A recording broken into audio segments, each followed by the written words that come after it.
आजकल आधार कार्ड एक ऐसा डॉक्यूमेंट बन चुका है जिसकी ज़रूरत हर जगह पड़ती है। ऐसे में अगर आप लोग अपना आधार कार्ड कहीं पर भूल चुके हो तो आप लोग अपने मोबाइल से मात्र 2 मिनट में ही उसको डाउनलोड कर सकते हो। काफ़ी सिंपल स्टेप में आप लोग अपने स्मार्टफ़ोन से ही अपना डाउनलोड कर सकते हो आधार कार्ड को और उसको प्रिंट करके कहीं पर भी इस्तेमाल कर सकते हो। सबसे पहले आप लोगों को किसी भी अपने सर्च ब्राउज़र पर चले जाना है। आप लोग गूगल क्रोम का इस्तेमाल करते हो तो गूगल क्रोम को ओपन कर लीजिए। उसके बाद आप लोगों को सर्च करना है UIDAI। यहाँ पर आप लोगों को गूगल सर्च पर UIDAI को सर्च करना है।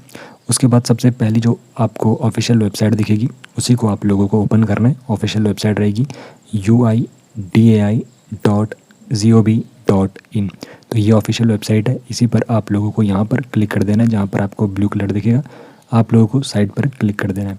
क्लिक करने के बाद इस प्रकार का इंटरफेस आप लोगों के सामने शो हो जाएगा, जहाँ पर अब आप लोगों को एक अपनी भाषा का चयन करना है। तो जिस भी भाषा में आप लोग कंफर्टेबल होगे उस भाषा को आप लोगों को सेलेक्ट करना है। तो यहाँ पर इंग्लिश, हिंदी और अन्य यहाँ पे भाषाएं हैं, गुजराती, मराठी, तो अन्य भाषाएं हैं। तो जिस भी भाषा में आप लोग कंफर्टेबल रहोगे उस भाषा का आप लोगों को चयन करना है। तो फिलहाल मैं अभी इंग्लिश भाषा में यहाँ पे कंफर्टेबल हूँ तो इंग्लिश को यहाँ पर सेलेक्ट कर दूँगा। इंग्लिश को सेलेक्ट करने के बाद यहाँ पर वेलकम का यहाँ पर लिख के आ चुका है। तो अब हम यहाँ पे फिर से क्लिक करेंगे। क्लिक करने के बाद आप लोगों के सामने एक नया इंटरफेस शो हो जाएगा। इस प्रकार का इंटरफेस आप लोगों के सामने शो हो जाएगा। अब आपको नीचे की तरफ स्क्रॉल करना है। नीचे की तरफ आप लोग जैसे ही स्क्रॉल करोगे आप लोगों को एक सेक्शन दिखेगा गेट आधार वाला। एक सेक्शन आपको जो यहाँ पर दिखेगा उसमें आपको डाउनलोड आधार ये वाला जो लिंक दिखेगा, डाउनलोड आधार वाला लिंक आपको क्लिक कर देना है। क्लिक करने के बाद आप लोगों के सामने इस प्रकार का इंटरफेस हो जाता है। तो यहाँ पर ये एप्लीकेशन आपको 3 वे में यहाँ पे आधार कार्ड को डाउनलोड करने का यहाँ पे मौका देती है। तो सबसे पहला तो आधार नंबर है। अगर आप लोगों के पास आपका आधार नंबर मोबाइल पर है या फिर कहीं पर आप लोगों ने नोट किया होगा तो आप लोगों को आधार नंबर की ज़रूरत पड़ेगी। आधार नंबर से आप लोग अपना आधार कार्ड को आसानी से डाउनलोड कर सकते हो और फिर उसका प्रिंट ले सकते हो या फिर उस आधार कार्ड का इस्तेमाल कहीं पर भी कर सकते हो। दूसरा यहाँ पर आप लोगों को मौका देता है एनरोलमेंट आईडी नंबर के जरिए। अगर आप लोगों ने पहली बार आधार कार्ड बनाया तो आप लोग एनरोलमेंट आईडी नंबर के जरिए भी अपना आधार कार्ड आसानी से डाउनलोड कर सकते हो, जिसमें आप लोगों को 14 डिजिट का एनरोलमेंट नंबर आपको मिला होगा जब आप लोगों ने पहली बार आधार कार्ड के लिए अप्लाई किया होगा। उसके बाद EID डेट आप लोगों को वहाँ पर मेंशन रहती है और EID टाइम भी आप लोगों को वहाँ पर मेंशन हुआ रहता है। उसके बाद जो कैप्चा कोड होगा वो आप लोगों को यहाँ पर एंटर करना होता है। जो भी कैप्चा कोड आप लोगों के सामने दिखेगा वही आपको यहाँ पर एंटर करना है। उसके बाद सेंड OTP वाले बटन पर क्लिक करना है और जो नंबर आप लोगों ने वहाँ पर रजिस्टर कराया होगा तो उस नंबर पर OTP आप लोगों को रिसीव होगा और उस नंबर से OTP को यहाँ पर डालने के बाद अपना वेरीफाई आप लोगों को करना है। आपका आधार कार्ड डाउनलोड हो जाएगा। उसके बाद यहाँ पे आपको तीसरा वे मिलता है वर्चुअल आईडी नंबर के जरिए। तो वर्चुअल आईडी नंबर भी आप लोगों को यहाँ पर जो आपका जब आप लोगों ने पहली बार आधार के लिए अप्लाई किया होगा तो वहीं पर आपको वर्चुअल आईडी नंबर भी मिल जाता है। तो मात्र वर्चुअल आईडी नंबर एंटर करने के बाद और कैप्चा कोड को एंटर करने के बाद और OTP भेजने के बाद OTP वेरीफाई कराने के बाद आप लोग वर्चुअल आईडी नंबर के जरिए भी आधार कार्ड डाउनलोड कर सकते हो।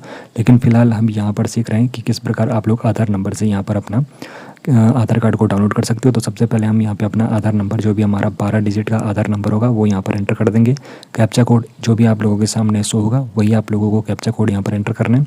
उसके बाद सेंड OTP वाला जो बटन दिखेगा आपको इस पर क्लिक कर देना है। आप लोगों को OTP रिसीव होगा उस मोबाइल नंबर पर जो आप लोगों ने आधार कार्ड बनाते वक्त दिया होगा। तो वहाँ पर आप लोगों को OTP जो रिसीव होगा OTP को आप लोगों को एंटर कर देना है। और आप लोगों को OTP एंटर कर देने के बाद यहाँ पर आप लोगों को फिर आपको एक दिखेगा वेरीफाई एंड डाउनलोड, इस वाले बटन पर आप लोगों को क्लिक करना है। लेकिन अगर आप लोगों को मास्क्ड आधार चाहिए होगा यानी कि जिस पर आप लोगों के नंबर शो नहीं होता है तो आप लोगों को यहाँ पर जो ये बॉक्स दिख रहा है यहाँ पर आप लोगों को क्लिक कर देना है। बॉक्स पर क्लिक करने के बाद आप लोगों को मास्क्ड आधार जो आपका होगा वो वहाँ पर डाउनलोड हो जाएगा। लेकिन फ़िलहाल हमें यहाँ पे मास्क्ड आधार नहीं चाहिए, हमें नंबर वाला चाहिए। तो इसको हम यहाँ पे अनक्लिक कर देंगे, अनचेक कर देंगे। उसके बाद वेरीफाई एंड डाउनलोड वाले बटन पर क्लिक कर देंगे।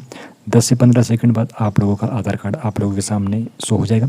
और अगर आप लोग गूगल क्रोम इस्तेमाल करोगे तो डाउनलोड वाला जो सेक्शन होगा जहाँ पर आपकी फ़ाइल डाउनलोड होती है वहाँ पर आप लोगों की फ़ाइल डाउनलोड हो चुकी होगी। फ़ाइल को आप लोग आसानी से ओपन कर सकते हो किसी भी PDF रीडर की बदौलत। PDF रीडर की बदौलत जैसे आप लोग फाइल ओपन करते हो तो वहाँ पर अब आप लोगों से पूछेगा एंटर पासवर्ड। तो आप लोग काफ़ी ज़्यादा कन्फ्यूज़ होंगे कि पासवर्ड क्या डालना है, लेकिन आपको घबराने की ज़रूरत नहीं है। पासवर्ड आपको वही डालना है। सपोज़ आपका नाम जैसे कि राहुल है और आपका डेट ऑफ बर्थ जो भी आपका डेट ऑफ बर्थ होगा वो आप लोगों को पता होगा। बाकी आप लोगों को क्या करना है, जैसे राहुल आपका नाम है तो राहुल के यहाँ पर 4 अल्फ़ा यहाँ पर अल्फ़ा लेटर हमें यहाँ पे कैपिटल में रखना है। और उसके बाद जो आपकी डेट ऑफ बर्थ है डेट ऑफ बर्थ का ईयर आप लोगों को यहाँ पे 4 लिखना। तो टोटल 8 आपका यहाँ पे होगा, 4 आपका अल्फ़ा और 4 आपका न्यूमेरिक रहेगा। तो आप लोगों का ये पासवर्ड होगा और यहाँ पर पासवर्ड डालने के बाद आप लोगों का जो यहाँ पर इस प्रकार होगा, राहुल में RAHU 4 और डेट ऑफ बर्थ का जो ईयर था 1995। तो आप लोगों को भी यही सेम करना है प्रोसेस, जो भी आप लोगों का नाम और डेट ऑफ बर्थ होगा आधार कार्ड पर। उसके बाद यहाँ पर आपका आधार कार्ड आप लोगों के सामने सो जाएगा, जिसका आप लोग इस्तेमाल आसानी से कर सकते हो। इस प्रकार सिंपल स्टेप में आप लोग इस ऑफिशियल वेबसाइट से आसानी से आधार कार्ड को डाउनलोड कर सकते हो।